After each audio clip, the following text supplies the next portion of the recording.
Donald Trump now faces 136 years in jail if found guilty. China and Brazil have made the largest move in decades against the US dollar, and the Federal Reserve is panicking. Ukraine humiliates Russia by saying they are now under the control of China, and China says, I no longer want to meet with Volodymyr Zelenskyy. Thank you so much for liking and sharing these videos. I really appreciate it. Also, I want to thank today's video partner, Policy Genius, and I'll tell you more about them later in this video. Former President Donald Trump has accused the far left of attempting to interfere in the upcoming presidential election by charging him.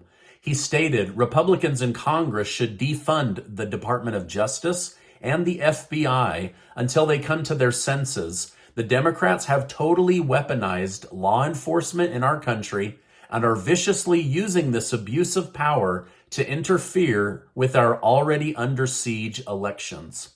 Now, let me know down below, is trying to get someone running for president jailed on a misdemeanor following the law to the extreme, or is it actually interfering with the upcoming election? Let me know your thoughts down below. Speaking of interference, ABC News was busted for covering the Trump post-indictment speech at Mar-a-Lago, but blurring out his fundraising phone number so that people didn't know how to support him in his upcoming election. Now, they've never done this to Joe Biden, but they're now starting to do it to Donald Trump. Despite all this, according to several news sources, the Trump campaign has raised close to $10 million since the indictment charges were announced against him. So now he's out raising money against Biden, and he's also surging or surpassing Biden in polls around the country. Now, could Trump actually be arrested on these charges? While Trump is facing a possible 136-year jail sentence, criminal defense attorney Michael Mullen stated, despite who he is, for a nonviolent e-felony with no identifiable victim, a similarly situated defendant would normally not get jail time.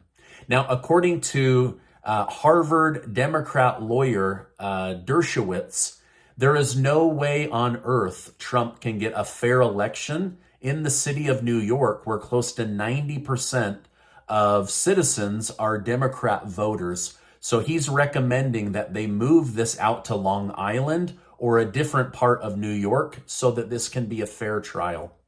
So while many lawyers are opining on how weak this case is, those that hate Donald Trump would love to see Orange Man be put in an orange suit for the rest of his life.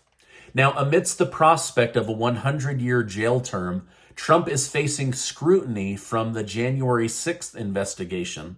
The investigation hinges on the testimony of former Vice President Mike Pence, who initially tried to avoid testifying. However, a recent ruling clarified that while Pence need not testify about his role in Congress, he must testify about Trump's attempt to overturn the election. Pence's team has confirmed that he will comply with the law and testify against the former president. So I'll keep you in the update on what he actually shares or doesn't share. Back over in Russia, Russia's Deputy Foreign Minister, Sergei Ryabakov, has warned America about encroaching on Russia's sovereignty. He called America's escalations reckless and stated Russia will be ready to take all measures and use all means at our disposal. He claimed America's belief that they can inflict a strategic defeat on Russia is absurd, but the Pentagon has claimed Russia isn't nearly as tough as they seem. The U.S. government agency stated, "We've certainly seen failures that the Russian military has not been able to execute on the battlefield and failure in their command and control." Now, let me know in the comments down below, if there was a fight between Russia and the United States, who do you believe would win? Let me know your thoughts down below. Personally, I hope we never find out, because if these two superpowers really do go to war, it will become nuclear in nature. All right, now I have some big stories to share with you, but first, a minute from today's video sponsor.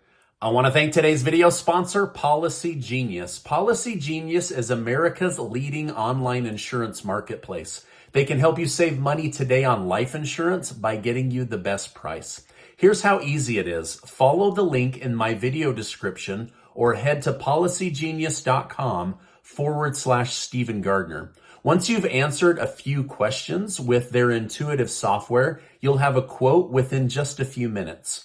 Policy Genius was built to modernize the life insurance industry. Their technology makes it easy to compare life insurance quotes from America's top insurers in just a few clicks so you can find the lowest price. If you have family that depends on you or your income, then you need life insurance. In most cases, a policy is more affordable than you would ever guess. With Policy Genius, you can find life insurance policies that start at just $25 per month for $1 million of coverage. Some options offer coverage in as little as a week and avoid unnecessary medical exams. So head to policygenius.com/Stephen Gardner to get your life insurance quotes and see how much money you could save today. Thank you so much, Policy Genius. Now let's get back to today's news update. A few days ago, China and Brazil announced that they would no longer trade with each other in US dollars. This is about $150 billion a year. Each group will use their own country's currency or just trade in the Chinese yuan. This has sent ripples through the money system as people worry about the de-dollarization of the global trade system. It's also sent gold increasing in value. Now, former President Donald Trump has said Biden has pissed off the world and de-dollarization will definitely hurt the United States of America. The Pentagon shared examination reports on the tumultuous Afghanistan withdrawal in 2021 with Congress. Classified reviews were included. However, almost all unclassified documents praised Joe Biden's decision-making and criticized Donald Trump's administration by limiting the current president's evacuation options. House Republicans, however, differ in opinion and are expected to scrutinize the report and highlight the failures that weren't made public. The withdrawal left 13 U.S. military people dead and billions in abandoned military equipment. Clearly, this evacuation needed to be better planned and done at a different time. However, in a nutshell, the Biden White House said the biggest reason for failure was Donald J. Trump. All right, now, Robert Kennedy Jr. is throwing his hat in the ring as a Democrat contender to unseat Joe Biden as president of the United States. The stock market indexes were barely green today. Gold and silver were slightly down, and Bitcoin was also slightly down. Protests in Paris, France continue as citizens have stormed and occupied the Paris BlackRock investment office building. They are burning other buildings down and piling dead rats in front of the nation's Capitol building. One of Ukraine's top security advisors, Oleksiy Danilov, has also warned America regarding the same issue Russian foreign ministers spoke of. Danilov claimed that he believes the Russian Federation will completely break down over the next 3 to 7 years, which may lead Russia to take risk that they normally wouldn't in order to maintain their country's sovereignty. He stated, "The West doesn't know Russia and the West is afraid of fragmentation in Russia, but this process is already underway." Danilov also claimed that China is the real winner of the war due to Russia's newfound dependence on the Chinese country. He stated, "China is a big country and will be a mighty rival to the Anglo-Saxon world. Now it's the owner of Russia. Russia is no longer can undertake any important action without them. Russia lost its sovereignty. That is a fact." Now, I've been saying for a while, I believe Russia has much more control.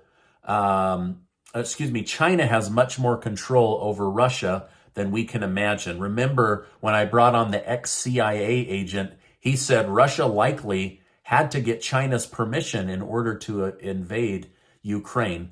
Now, France's president, Emmanuel Macron, seems to realize this. During a private meeting with China's president, Xi Jinping, Macron told him, "I know I can count on you to bring Russia to reason and everyone back to the negotiating table."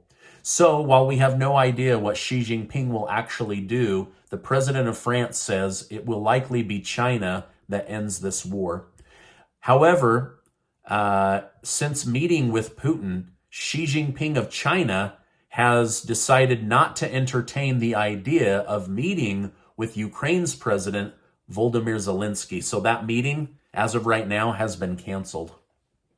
The United States held its largest joint military drill with South Korea, causing tension with North Korea. While the U.S. claims the drills are defensive, North Korea's state-run media outlet is saying that the country is on the verge of nuclear war. Now, North Korea, like Russia, accuses the United States of threatening their sovereignty. The current global political climate sees the United States trying to defend democratic nations while its enemies seek to conquer them. Now, to keep up with the electric car revolution, Walmart has announced that they will be adding thousands of charging stations to their stores by 2030. Walmart's senior vice president of energy transportation stated, "With a store or club located within 10 miles of approximately 90% of Americans, we are uniquely positioned to deliver a convenient charging option that will help make EV ownership possible, whether people live in rural, suburban, or urban areas." So it seems that Walmart is going to help bring in the electric car revolution. Now, Casey and I have a new giveaway for this month. We're giving away $10,000 thanks to generous video sponsors. One of you is going to win $5,000 in cash, and 5 of you are going to win $1,000 in cash. We're so excited to be able to do this, and I'll make sure to leave a link in the video description down below. Now, before you go, I want to remind you that you are amazing. Make sure to check out this video and hit the subscribe button. Also, follow that link to Policy Genius. Everybody should have life insurance, because if you have somebody that depends on you or your income, then they need that money if something were to happen to you. Now, there's a lot of places to get your news, so I appreciate you stopping by here to get yours, and I will see you on the next video.